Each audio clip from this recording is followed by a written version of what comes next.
So I started on the Inly board in 1993. I think it was my first year on the board. It was very close to when we brought on a new headmaster named Donna, and my daughter was going there, and it was a great little school. We had visited 3 or 4 schools to try to decide where we were going to put her, and it was just a wonderful first couple of hours we had it at Montessori School at the time, which became Inly, and we decided that was the right place for her.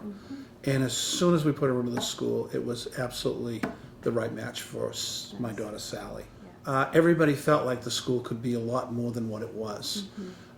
We used to refer to ourselves as the greatest little secret on the South Shore and those types of things. And if people only knew how great we were, they'd want to send their children here, and how happy we were that we made this decision to come here, and how lucky we were to find the place and that type of stuff. But that all being said, the school it needed something. It just needed a little something more than what it had.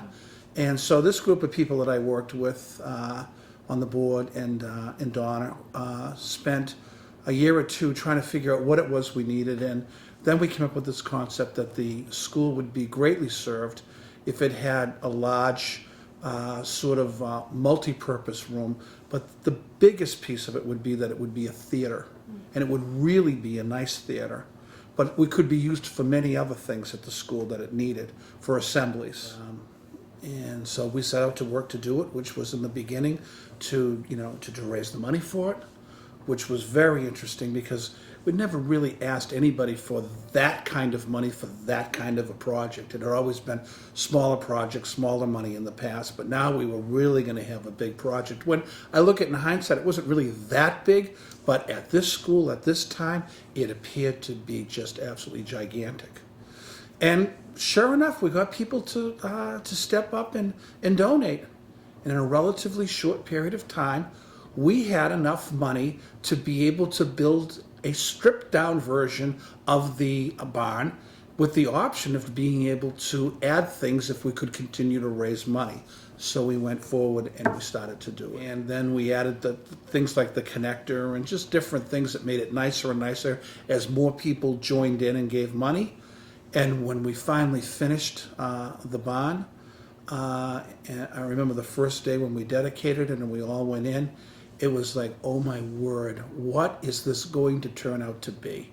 Because the school was such a great place and the barn was just such a great place to go and meet and to do all the wonderful things that are being done there to this day. So in a relatively short period of time, the barn just transformed the school. And it went from being this quaint little place that everybody loved and thought it was, great, to a very confident school that had a lot of things to say to the community. And the community came, and we had shows and plays, and we opened the school up to let everybody come. And the result of the whole thing is that more students came. More parents saw the school. And the school began to grow not only in quantity, but in quality. I was kind of in that double situation where I was not only on the Board of Trustees, but I was also a parent. And I don't know which side of it was more rewarding. As a board member, we all knew that we had accomplished something that had transformed the school and was really a home run for the school. But as a parent, it allowed both my children who were there to develop in so much bigger of a way, especially my first daughter, who was really into acting. She loved the place and would put on great shows. But my second son, who liked acting but was really into the school, he enjoyed the arts barn tremendously. So, it was great. And then the kids graduated, and then I guess I became the thing that I am today. I became an ex-trustee and a parent of 2 alumni. And when I look back at the whole experience of raising the money, building, and going through that whole process with the arts barn, it's one of the best decisions that I ever made with my wife to invest in it. When I look back on it, I look at it as one of the best things I've ever done in my life, and very, very rewarding. And still to this day, when I drive by the school and I see the art spot, I just have to smile because I know this thing that we did at that time completely changed the school.